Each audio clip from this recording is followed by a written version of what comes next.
Hello everyone, this is Amit Chaturvedi and I welcome all of you in versatile brains. दोस्तों, जो spoken English classes 2021 की series चल रही है उसमें सबसे पहले हम वोकेबुलरी डिस्कस कर रहे हैं और ये वीडियोस काफ़ी इंटरेस्टिंग और इम्पॉर्टेंट होने वाले हैं आपके सारे कंपटीशन एग्जाम्स के लिए। प्लस आपको स्पोकन इंग्लिश में भी ये लेक्चर्स हेल्प करेंगे। इस वीडियो सीरीज में हम करीब 6 से 7 वीडियोस पहले डिस्कस कर चुके हैं। अगर आपने वो वीडियोस नहीं देखे हैं तो इस चैनल की प्लेलिस्ट में जाकर भी आप उन वीडियोस को अभी भी देख सकते हैं। और ये वीडियो जो है ये इसका जो टॉपिक है वो है all important words of nature या फिर जियोग्राफी। यानी इस सीरीज में यानी इस वीडियो में हम जो मेन वर्ड्स डिस्कस करने वाले हैं वो सारे नेचर से रिलेटेड शब्द हैं और सारे जियोग्राफी से रिलेटेड शब्द हैं। दोस्तों, इस वीडियो में काफ़ी सारे वर्ड्स हैं, इसलिए इस वीडियो को मैंने 2 पार्ट्स में तोड़ा है।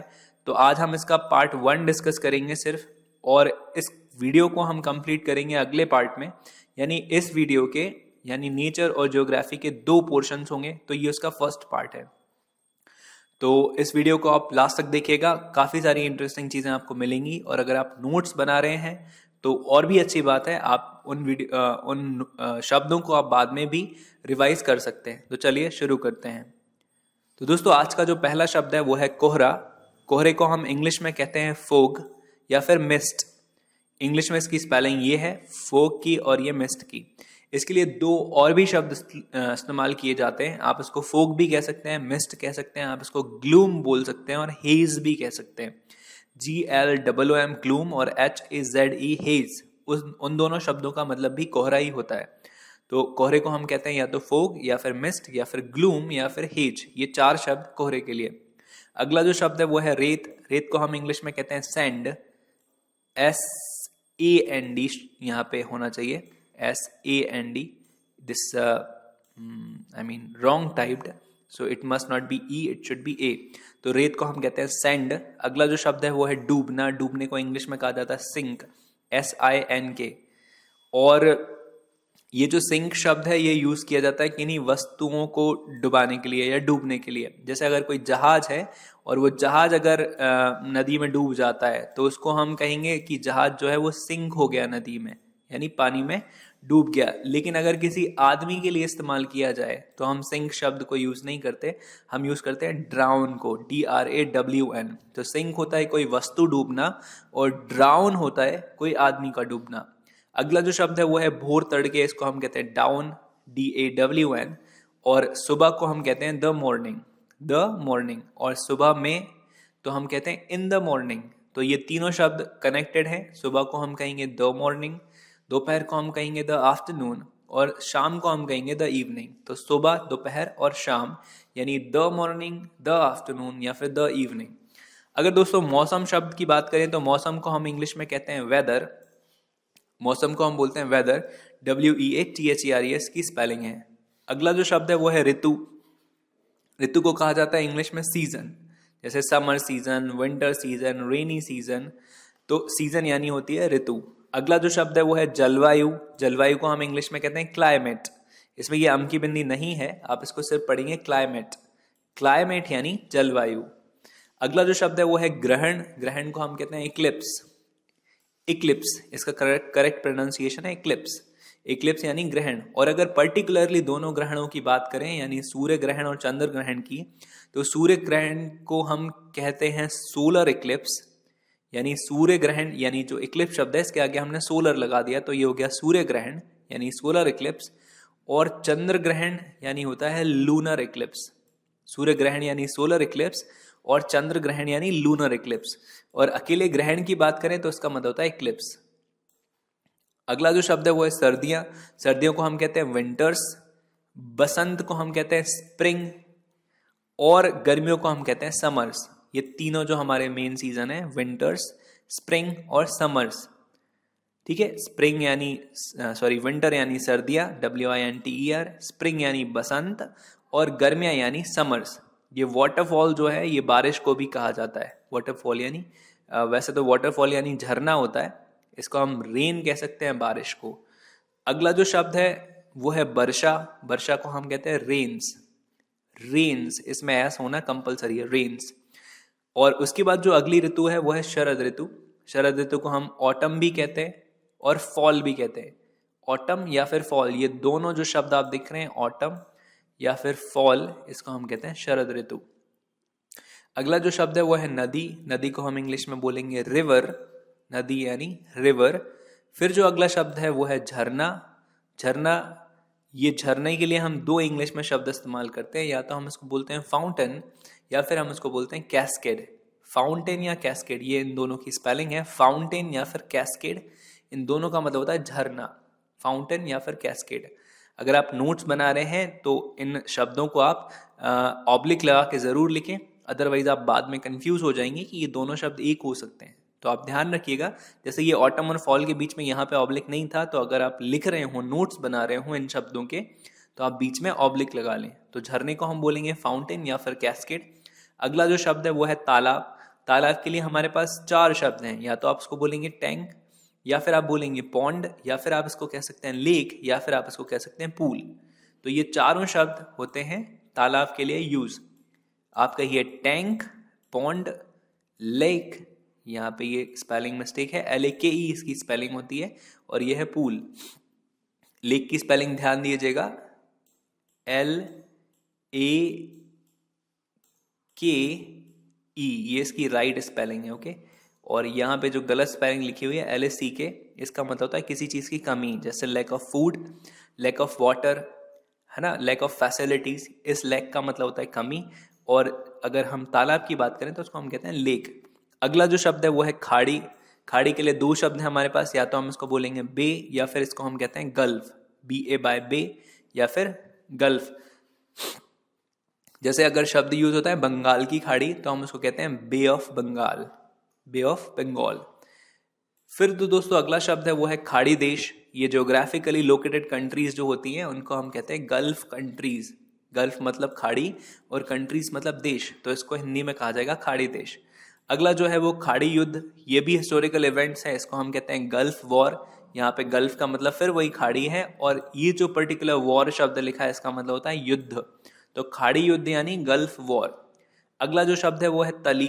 तली को हम कहते हैं बेड, बेड ऑफ रिवर, बीच में यहाँ पे ऑफ होता है। यहाँ पे ये जो तली शब्द आप देख रहे हो ना, तली का मतलब होता है नदी के सबसे बॉटम पार्ट, नदी का सबसे निचला हिस्सा, यानी उसकी गहराई जो है उसमें सबसे नीचे जो पोर्शन होगा उसको हम तली कहते हैं, और उसको इंग्लिश में कहते हैं बेड ऑफ रिवर, यानी नदी का सबसे अंतरिम हिस्सा, सबसे नीचे वाला हिस्सा। और अगर क्यारी की बात करें, क्यारी जो हमारे खेतों में होती है, बगीचों में होती हैं, जहाँ पे हम बीच में फल फ्रूट्स लगाते हैं, तो उसको हम कहते हैं बेड। ये स्पेलिंग करेक्ट है, इसी को बेड यानी क्यारी होती है। फिर अगला जो शब्द है वो है पंखुड़ी। पंखुड़ी के लिए हमारे पास दो शब्द हैं, या तो हम इसको कहते हैं पेटल, यहाँ पे ये ला है, ला लट्टू, पेटल या फिर लीफ, ये दोनों शब्द यूज होते हैं पंखुड़ी के लिए, पेटल या फिर लीफ। ध्यान दीजिएगा यहाँ पे रा नहीं है, ला है, पेटर नहीं है, ये पेटल है, ला है ये, ओके, ये ला है। तो पंखुड़ी यानी पेटल या फिर लीफ, पेटल या फिर लीफ। अगला जो शब्द है वो है कांटा। कांटे को हम इंग्लिश में कहते हैं थोर्न, THORN। अगला जो शब्द है वो है मांसाहारी इंसान, तो इसको हम कहते हैं नॉन वेजिटेरियन, नॉन वेजिटेरियन। मांसाहारी इंसान की अगर बात करें तो वो नॉन वेजिटेरियन होता है, और अगर शाकाहारी इंसान की बात करें तो ये नॉन हटा देते हैं, ये जो वेजिटेरियन अकेला लिखा है उसको हम कहते हैं शाकाहारी इंसान। अगर एग्जैक्टली बात की जाए मांसाहारी जानवर की, तो उसको हम नॉन वेजिटेरियन एनिमल नहीं कहते, अगर कोई यूज करते हैं लोग तो वो गलत यूज होता है। मांसाहारी जानवर को हम कहते हैं कार्निवोरस, कार्निवोरस, ठीक है। और इसमें एनिमल लगाने की जरूरत नहीं होती, क्योंकि कार्निवोरस शब्द जो है वो अपने आप में ही एनिमल को रिप्रेजेंट करता है, एक ऐसा जानवर जो मांस खाता है। अगर उसके सामने आप घास डालोगे तो वो नहीं खाएगा, जैसे कि शेर हुआ, है ना। शेर जो है वो एक कार्निवोरस एनिमल है, वो सिर्फ मांस खाता है और मांस के अलावा कुछ नहीं खाता है, ठीक है। अगला जो शब्द है वो है शाकाहारी इंसान, तो उसको हम कहते हैं वेजिटेरियन। और अगर वहीं बात करें शाकाहारी जानवर की, तो उसको हम कहते हैं हर्बीवोरस, हर्बी यानी जो हर्ब्स खाता है, घास पत्ते फूल खाता है, उसको हम कहते हैं हर्बीवोरस। तो इसमें एनिमल लगाने की जरूरत नहीं है। हर्बीवोरस का मतलब ही होता है कि ऐसा जानवर जो शाकाहारी है, यानी जो सिर्फ घास पत्ती फूल रोटी या जो इंसान खाते हैं शाकाहारी वही खाता है। अगर उसके सामने आप मांस डालोगे तो वो नहीं खाएगा, जैसे वही गाय है ना, बकरी, ये हर्बीवोरस एनिमल्स हैं। फिर अगला जो शब्द है वो है बादल। बादल को हम इंग्लिश में कहते हैं क्लाउड्स, क्लाउड्स। फिर अगला जो शब्द है वो है स्काई। स्काई यानी होता है आकाश। अगर अंतरिक्ष की बात की जाए, अंतरिक्ष, तो अपने आप में अंतरिक्ष को हम स्पेस कहते हैं, स्पेस। और खाली जगह को भी स्पेस ही कहा जाता है। आपने देखा होगा कीबोर्ड में जो एक की होती है सबसे बड़ी, वो स्पेस की होती है, उसको हम कहते हैं खाली जगह। यानी दो स्पेलिंग्स के बीच में अगर आपको खाली जगह छोड़नी है तो आपको स्पेस दबाना पड़ता है। तो अंतरिक्ष को भी स्पेस कहा जाता है और खाली जगह को भी स्पेस कहा जाता है। स्पेलिंग दोनों की सेम है। अगर हम बात करें सौर मंडल की, तो सौर मंडल को हम कहते हैं सोलर सिस्टम।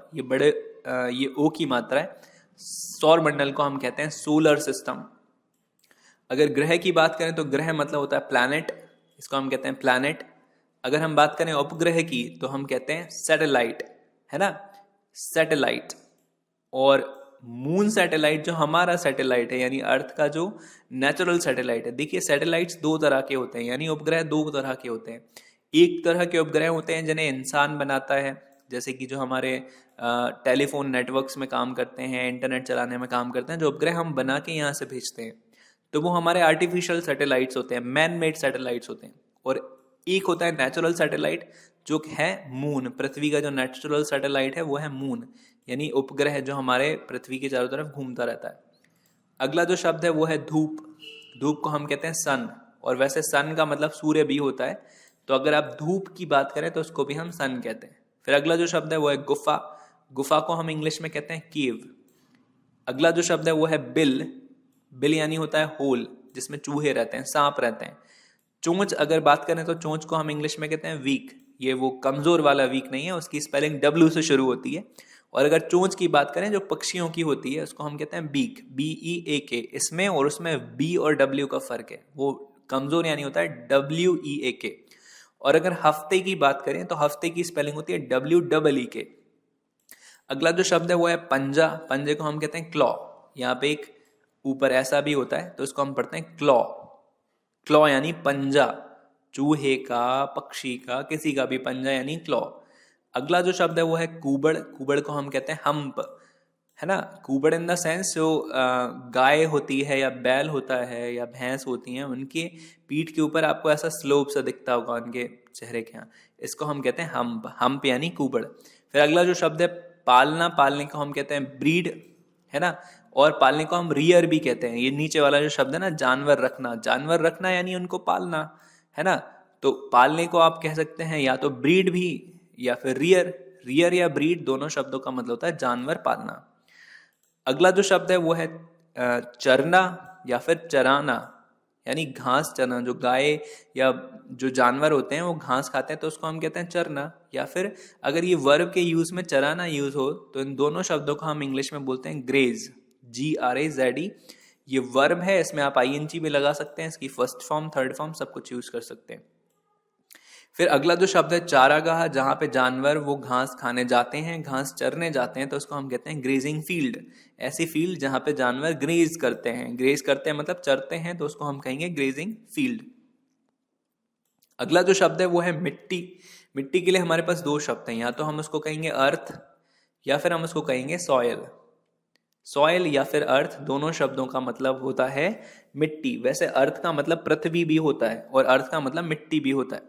तो ये अर्थ जो है ये दो मीनिंग देता है, या तो पृथ्वी या फिर मिट्टी। तो आप मिट्टी अगर कहना हो तो आप उसको अर्थ भी कह सकते हैं और सॉयल भी कह सकते हैं, ये इसकी स्पेलिंग्स हैं। अगला जो शब्द है वो है मुरझाना। मुरझाने को कहते हैं फेड हो जाना, FADE। फेड यानी मुरझा जाना। कोई भी फूल या पत्ती जो है वो टूट के नीचे गिर जाए तो वो मुरझा जाती है, यानी वो फेड हो जाती है। अगला जो शब्द है वो है रेगिस्तान या फिर मरुस्थल। ये दोनों शब्द अलग अलग हैं और इन दोनों शब्दों के लिए इंग्लिश में एक ही वर्ड इस्तेमाल होता है, इसको हम बोलते हैं डेजर्ट। डेजर्ट का मतलब होता है रेगिस्तान या फिर मरुस्थल। रेगिस्तान और मरुस्थल दोनों को कहते हैं डेजर्ट। फिर अगला जो शब्द है बंजर। बंजर का मतलब होता है एक ऐसी जगह, ऐसी जमीन जहाँ पे कोई भी चीजें उगती नहीं हैं, कोई भी वेजिटेबल्स आप वहाँ ग्रो नहीं कर सकते, कोई भी फसल आप वहाँ उगा नहीं सकते, तो इसको हम कहते हैं इंग्लिश में बैरन। बैरन यानी होता है बंजर जमीन, बैरन फील्ड यानी बंजर जमीन। और इसका जस्ट ऑपोजिट है उपजाऊ। उपजाऊ का मतलब होता है एक ऐसी जगह, ऐसी जमीन जहाँ पे भर भर के सब्जियां उगाई जा सकती हैं, फसलें उगाई जा सकती हैं, तो उसको हम फर्टाइल बोलते हैं, फर्टाइल। तो अगर ऑपोजिट वर्ड की बात करें तो बैरन का जस्ट उल्टा होता है फर्टाइल, बंजर का उल्टा उपजाऊ, है ना। बंजर जमीन जहां कुछ नहीं उगता और उपजाऊ जहां पे बहुत कुछ उगाया जा सकता है, ऐसे ही बैरन यानी बंजर और फर्टाइल यानी उपजाऊ। अगला जो शब्द है वो है ज्वालामुखी। ज्वालामुखी को हम कहते हैं इंग्लिश में वॉल्केनो, है ना। ज्वालामुखी एक ऐसी जगह होती है जहां पे अर्थ के जो इंटरनल कोर है ना, उसके अंदर से जो लावा होता है वो इरप्ट होके बाहर निकलता है, तो उसको हम कहते हैं वॉल्केनो। ठीक। अगला जो शब्द है वो है प्रजाति। प्रजाति को हम इंग्लिश में बोलते हैं स्पीसीज, SPECIES, स्पीसीज मतलब प्रजाति। ठीक है, जैसे कि पृथ्वी पर बहुत सारी स्पीसीज रहती हैं, तो ह्यूमन स्पीसीज रहती है ना, बहुत सारे इंसेक्ट्स की स्पीसीज रहती हैं, बैक्टीरियाज की स्पीसीज रहती हैं, तो स्पीसीज का मतलब होता है प्रजाति, है ना, ये इसकी करेक्ट स्पेलिंग। अगला जो शब्द है वो है भूकंप। भूकंप को हम कहते हैं अर्थक्वेक, या फिर हम इसको अकेला क्वेक भी कह सकते हैं। अर्थक्वेक यानी जमीन का हिलना भूकंप, और अकेला क्वेक भी, तो उसको भी हम भूकंप बोलते हैं। अगला शब्द है बाढ़। बाढ़ को हम इंग्लिश में कहते हैं फ्लड। फ्लड मतलब इतनी ज्यादा बारिश हो जाना कि सारे बांध फुल हो जाएं, सारी नदियां फुल हो जाएं, और वो जो पानी है वो जो जहाँ पे लोग रहते हैं वहां पे घुस आए, तो उसको हम बोलते हैं फ्लड, है ना। फिर जो अगला शब्द है वो है अकाल। अकाल मतलब जब बिल्कुल ही बारिश ना हो और लोग फसल भी ना उगा पाए और उनके पास पीने के लिए और उनके डेली यूजेस के लिए भी पानी बिल्कुल ना बचे, तो उसको हम कहते हैं फेमाइन। फेमाइन का मतलब होता है, सॉरी, यहाँ पे जो ड्रॉट है ना, ड्रॉट का मतलब होता है सूखा, यानी जब बिल्कुल पानी ना बरसे, और ड्रॉट की वजह से जो घटना होती है उसको हम कहते हैं फेमाइन। ये तीनों वर्ड्स आपस में कनेक्टेड हैं। फ्लड का मतलब बहुत जोर से बारिश, ड्रॉट का मतलब बिल्कुल भी बारिश नहीं, और ड्रॉट के कारण होने वाली घटना होती है फेमाइन। यानी जब बारिश ही नहीं होगी, बिल्कुल ही बारिश नहीं होगी, पानी नहीं गिरेगा, फसलें नहीं उगेंगी, तो क्या पड़ जाएगा, अकाल पड़ जाएगा। और अकाल पड़ने की वजह क्या होगी कि कुछ फसल नहीं उगेगी, तो लोगों के पास खाने के लिए नहीं होगा और वो मरने लगेंगे, है ना। हिस्ट्री में कई सारे ऐसे चीजें देखने को मिलती हैं जहां पे ड्रॉट के कारण यानी सूखे के कारण फेमाइन पड़ गया, है ना। और फेमाइन में बहुत सारी चीजें होती हैं, कई सारी बीमारियां भी फैल जाती हैं। ठीक है, तो ये तीनों शब्द को आप एक साथ देखिए। बाढ़ यानी बहुत तेज बारिश, इसको इंग्लिश में कहेंगे फ्लड। ठीक है, सूखा यानी बिल्कुल बारिश नहीं, इसको इंग्लिश में कहेंगे ड्रॉट। और अकाल यानी फेमाइन, जो ड्रॉट के कारण पड़ जाता है कभी कभी। ठीक है, अगला जो शब्द है वो है शिकारी इंसान। यहाँ पे आप करेक्ट कर लीजिएगा, शिकारी यानी होता है हंटर, है ना, हंटर यानी शिकारी। फिर जो अगला शब्द है वो है शिकारी जानवर। ये जानकारी नहीं है, ये शिकारी जानवर है। शिकारी जानवर को हम इंग्लिश में कहते हैं प्रीडेटर। तो शिकारी इंसान की बात की जाए तो वो हंटर होता है, गन लेके शिकार करने जाता है। और शिकारी जो जानवर होता है वो अपने नाखूनों से ही काम चला लेता है, अपने दांतों से ही काम चला लेता है, उसको कहते हैं प्रीडेटर, है ना। एक मूवी भी का नाम भी प्रीडेटर है। फिर अगला जो शब्द है वो है हाथी दांत। हाथी दांत को हम कहते हैं आइवरी। ठीक है, आइवरी, जो ऐसे बड़े से दांत होते हैं हाथी के, उनको आइवरी कहा जाता है। ठीक है, फिर अगला जो शब्द है वो सपेरा। सपेरा मतलब जो सांप को पकड़ता है, तो उसको हम स्नेक चार्मर बोलते हैं, स्नेक चार्मर, स्नेक चार्मर। ठीक, फिर अगला जो शब्द है वो है सांप। सांप को हम इंग्लिश में स्नेक भी बोल सकते हैं और सरपेंट भी बोल सकते हैं। ये दोनों एक्सेप्टेबल शब्द हैं, इन दोनों को एग्जैक्टली ऐसा कैसा एक्सेप्ट किया गया है। तो सरपेंट कहिए या फिर स्नेक कहिए, उसका मतलब होता है सांप। और सांप की प्रजाति होती है अजगर, यानी जो बहुत हैवी और मोटा ताजा सांप होता है, वो जानवरों को सेगा निगल लेता है, उसको हम कहते हैं बो। इसकी स्पेलिंग होती है BOA, बो। फिर जो अगला शब्द है वो है संपूर्ण। संपूर्ण को हम इंग्लिश में कहते हैं होल। ये HOLE वाला होल नहीं है जो हमने अभी बिल पढ़ा था ऊपर, जिसमें चूहा रहता है या सांप रहता है। ये WHE वाला होल है, और WHE वाले होल का मतलब होता है संपूर्ण, यानी सारी सृष्टि को हम कहेंगे तो होल यूनिवर्स होगा। पूरी पृथ्वी तो होल अर्थ, पूरा देश तो होल कंट्री, पूरा शहर तो होल सिटी, पूरी कॉलोनी तो होल कॉलोनी। ठीक है, ऐसे अगला जो शब्द है वो है औरत। औरत को हम कहते हैं वुमेन या फिर वुमेन। ठीक है, आप इसको वुमन भी पढ़ सकते हो और वुमेन भी पढ़ सकते हो, वैसे करेक्ट प्रोनाउंसिएशन इसका वुमेन होता है। आप यहाँ देखिए दोनों शब्दों में ई लगाए, इसका मतलब है ये बहुवचन शब्द है, यानी बहुत सारी महिलाओं को वुमेन बोलते हैं। अगर आपको एक महिला कहना हो तो आप यहाँ ई की जगह ए लिख देते हो, यानी सिंगुलर होता है WOMAN और प्लूरल होता है WOMEN। फिर अगला जो शब्द है वो है गाली देना। गाली देने को हम कहते हैं अब्यूज, इंग्लिश में अब्यूज। ठीक। फिर अगला शब्द जो है वो है का इंतजार करना। का मतलब यहाँ पे वो शब्द, जैसे बस का इंतजार करना तो हम कहेंगे वेट फॉर बस। जैसे ट्रेन का इंतजार करना तो हम कहेंगे वेट फॉर ट्रेन। या फिर अवसर का इंतजार करना तो वेट फॉर अपॉर्चुनिटी, ठीक है। या फिर हम इसको अवेट भी कहते हैं, है ना, EWAIT। ये दोनों शब्द, या तो आप कहिए वेट फॉर या फिर आप कहिए अवेट, ये दोनों शब्दों का मतलब होता है का इंतजार करना।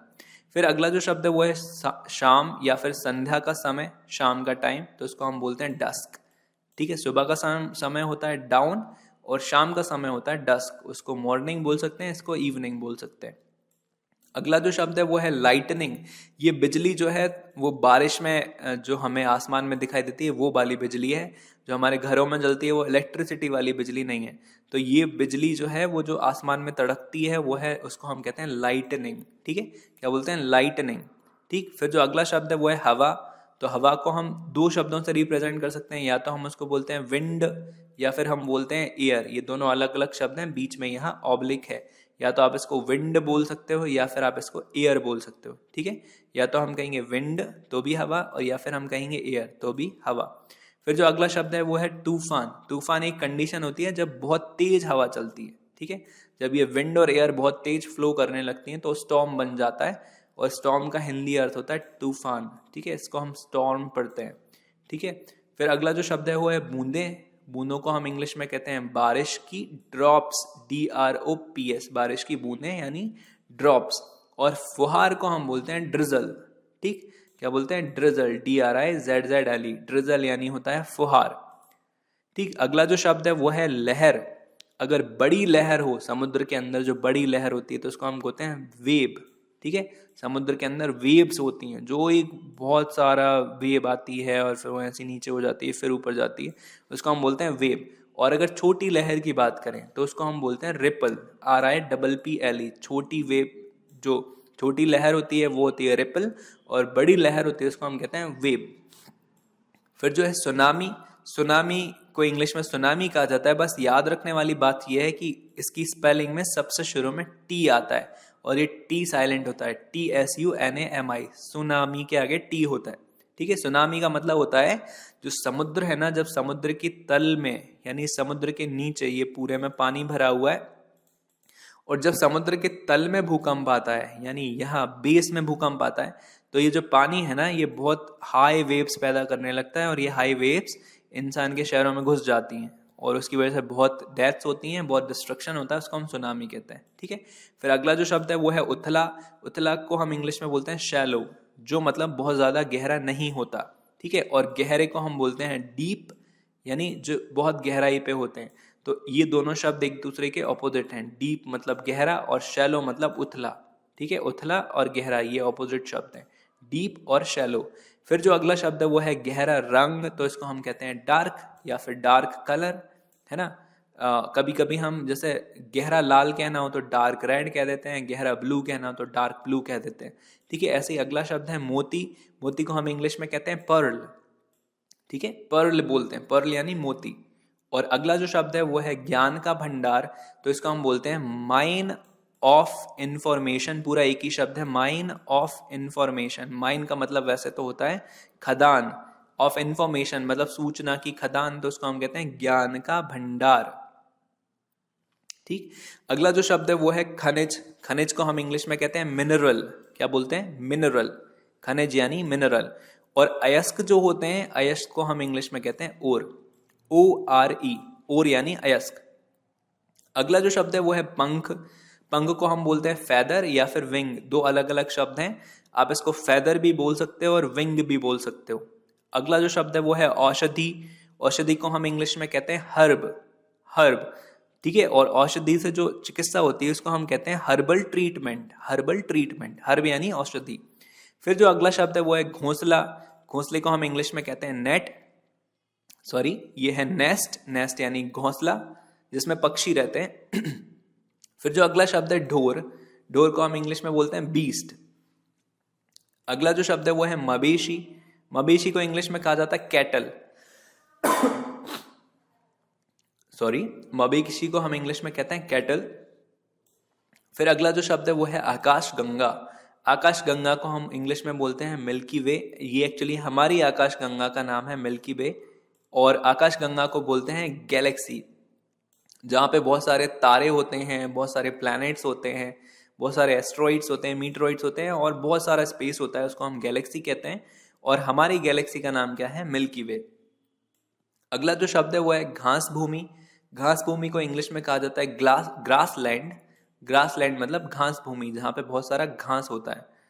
अगला जो शब्द है वो है आंधी। आंधी को हम इंग्लिश में बोलते हैं गस्ट, जब बहुत तेज हवा चलती है और उस हवा में धूल और बहुत सारी चीजें कंकड़ मंकड़ मिक्स हो जाते हैं, तो उसको हम बोलते हैं इंग्लिश में गस्ट। अगर बोलें कृत्रिम, कृत्रिम मतलब जो सारी चीजें जो इंसानों ने बनाई हैं उसको हम बोलते हैं आर्टिफिशियल। ये थोड़ा सा गलत लिखा हुआ है, मैं आपको बोल के दिखाता हूं। इसको हम कहते हैं आर्टिफिशियल। फिर अगला जो शब्द है वो है प्राकृतिक, यानी जो इंसानों ने नहीं बनाया है और हमें भगवान ने दिया है, तो उसको हम कहते हैं नेचुरल। तो आर्टिफिशियल का जस्ट ऑपोजिट वर्ड हो गया नेचुरल। नेचुरल मतलब होता है प्रकृति का दिया हुआ, और आर्टिफिशियल जो हमने बनाया। फिर जो अगला शब्द है वो है ओस। इसको हम ड्यू बोलते हैं या डू भी पढ़ सकते हैं। ड्यू यानी ओस। जो सर्दियों में आपने देखा होगा सुबह सुबह ओस जम जाती है चीजों के ऊपर, उसको हम ड्यू या डू पढ़ते हैं। फिर जो अगला शब्द है वो है सूखा यानी ड्रॉट। हम एक बार पहले भी देख चुके हैं। ड्रॉट मतलब सूखा, और फेमाइन मतलब अकाल। और हमने आपको बताया था अभी कि सूखे की वजह से फेमाइन पड़ता है। मैं आपको ऊपर बता चुका हूं कि जब भी कभी ड्रॉट होता है तो उसके कारण ही फेमाइन जनरेट होता है। कुछ उगता नहीं है तो अकाल पड़ने लगता है। फिर जो अगला शब्द है वो है चक्रवात। चक्रवात को हम इंग्लिश में बोलते हैं साइक्लोन। आपने देखा होगा वो हवा ऐसी ऐसी गोल गोल वो बना देती है और उसमें वो फंसने लगते हैं लोग, तो उसको हम साइक्लोन पढ़ते हैं। फिर जो अगला है डंक, जो कोई इंसेक्ट कोई मक्खी मच्छर हमें मार देते हैं उसको हम कहते हैं डंक, और उसको इंग्लिश में बोला जाता है स्टिंग। और अगर इसकी वर्ब की बात करें डंक मारना, तो हम उसको बोलेंगे गिव स्टिंग। Give sting. तो दोस्तों ये थे कुछ नेचुरल वर्ड्स जो बहुत ही इंपॉर्टेंट थे। हमने इनको बहुत डिटेल में डिस्कस किया है, और ये इसका पार्ट 1 था। और इसके जो बचे हुए वर्ड्स हैं वो मैं आपके लिए एक दूसरे वीडियो में लाऊंगा, जो इसका पार्ट 2 होगा, इसी के तुरंत बाद अपलोड होगा। तो आप मुझे नीचे कमेंट सेक्शन में लिख के बताइए कि ये वीडियो आपको कैसा लगा। अगर आपको ये वीडियो पसंद आया है तो आप इसे अपने फ्रेंड्स और फैमिली मेम्बर्स के साथ भी शेयर कर सकते हैं। अगर आप कुछ इम्प्रूवमेंट चाहते हैं तो आप मुझे नीचे कमेंट सेक्शन में लिख कर बताइए। और आप मुझे फेसबुक पर भी फॉलो कर सकते हैं, वहाँ पे आपको ये टाइप करना होगा तो मेरा पेज वहाँ पे आपको मिल जाएगा। और इस चैनल पर कई सारे वीडियोस भी हैं, आप उन्हें प्लेलिस्ट में जाकर देख सकते हैं। और अगर आप इस चैनल पर नए हैं तो प्लीज़ सब्सक्राइब दिस चैनल। इस तरह के कई सारे वीडियोस हम यहाँ डिस्कस करते रहते हैं। तो चलिए दोस्तों, मिलते हैं इसी वीडियो के सेकंड पार्ट के साथ। तब तक के लिए गुड बाय।